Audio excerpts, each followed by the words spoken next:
এই রান্নার জন্য আমি 500 গ্রাম ওল নিয়ে নিয়েছি। ওলগুলো আমি টুকরো টুকরো করে কেটে নিয়েছি। যেমন আপনারা পনির কাটেন সেরকম একটু বড় সাইজের পনিরের পিসের মতন করে কেটে নিয়েছি। আর এখানে 6টা কাঁচা লঙ্কা যেগুলো আমি চিড়ে রেখেছি, আর 2টো মিডিয়াম সাইজের টমেটো যেটা টুকরো করে রেখেছি। আমি চিংড়ি মাছ নিয়েছি।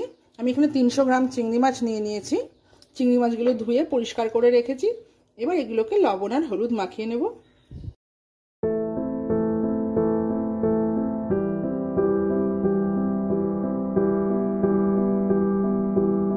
এবার গ্যাসে কড়াইটা বসিয়ে দিয়েছি। এই কড়াইয়ের মধ্যে আমি সর্ষের তেল দিয়ে দেবো। দিয়ে তেলটা ভালো করে গরম হতে দেব। আমি এখানে 3 টেবিল চামচ সর্ষের তেল অ্যাড করেছি।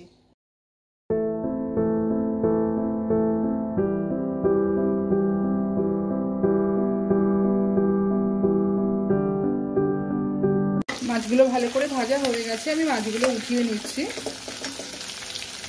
এবার এই তেলের মধ্যে আমি 1/2 চামচ জিরে ও 2টো গোটা শুকনো লঙ্কা ফোড়ন দিয়ে দেব।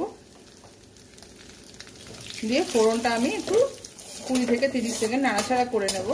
20 থেকে 30 সেকেন্ড নাড়াচাড়া করার পরে আমি এর মধ্যে ওলের টুকরোগুলো দিয়ে দেব।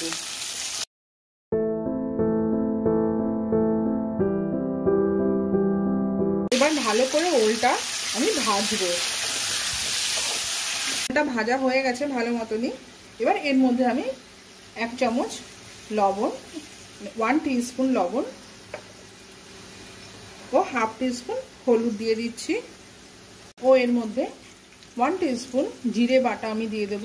আমি এখানে বাটা জিরে ব্যবহার করছি, আপনারা চাইলে জিরের গুঁড়োও ব্যবহার করতে পারেন।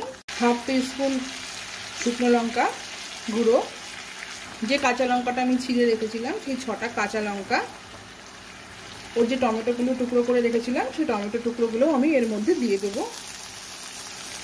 এবার সব মশলার সাথে আমি ওলটাকে ভালো করে কষাবো।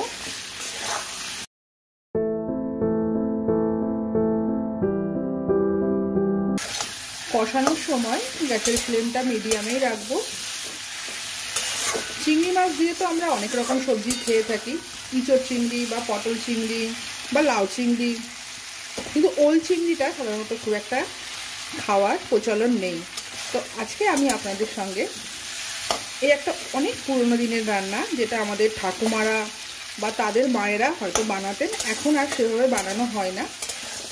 তো আপনারা একবার অবশ্যই এই রেসিপিটা বাড়িতে বানিয়ে দেখবেন। এর স্বাদটা কিন্তু অসম্ভব সুন্দর, না খেলে আপনারা বুঝতে পারবেন না। আর যদি আমার এই রেসিপিটা আপনাদের ভালো লাগে তাহলে অবশ্যই কিন্তু আমার চ্যানেলটিকে সাবস্ক্রাইব করতে ভুলবেন না। আর সাবস্ক্রাইব করে পাশে থাকা বেল আইকনটা প্রেস করবেন, যাতে আমি যদি এরকম নতুন নতুন কোনো রান্না বা কোনো হারিয়ে যাওয়া রান্না আপনাদের সঙ্গে শেয়ার করি তার নোটিফিকেশানটা আপনাদের কাছে পৌঁছে যাবে, তো আপনারা দেখতে পারবেন। কষানো হয়ে গেছে ওলটা, আর ওলটা প্রায় 50 থেকে 60% সেদ্ধও হয়ে গেছে। তো এবার আমি এর মধ্যে জল দিয়ে দেব। আমি সবসময় রান্নায় উষ্ণ গরম জল ব্যবহার করি, তো এখানেও তাই করব। জলটা ততটা পরিমাণ দেবেন যাতে পুরো ওলগুলো জলের মধ্যে ডুবে যায়।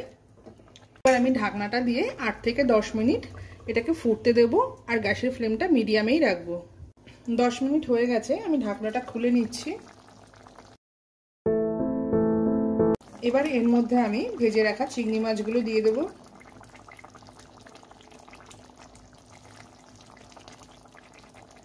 চামচ আমি ঘরে বানানো গরম মশলা দিয়ে দেবো, যেটা আমি ছোট এলাচ, লবঙ্গ আর দারচিনি দিয়ে বানিয়ে রেখেছি। আর 1/2 চামচ পরিমাণ চিনি দিয়ে দেবো এখন আমি এর মধ্যে। সব কিছু ভালো করে মিক্স করব।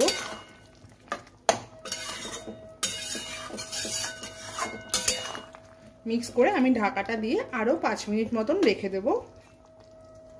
আর গ্যাসের ফ্লেমটা কিন্তু মিডিয়ামেই রাখবো। এবার ঢাকনাটা খুলে আমি ফাইনালি চেক করব।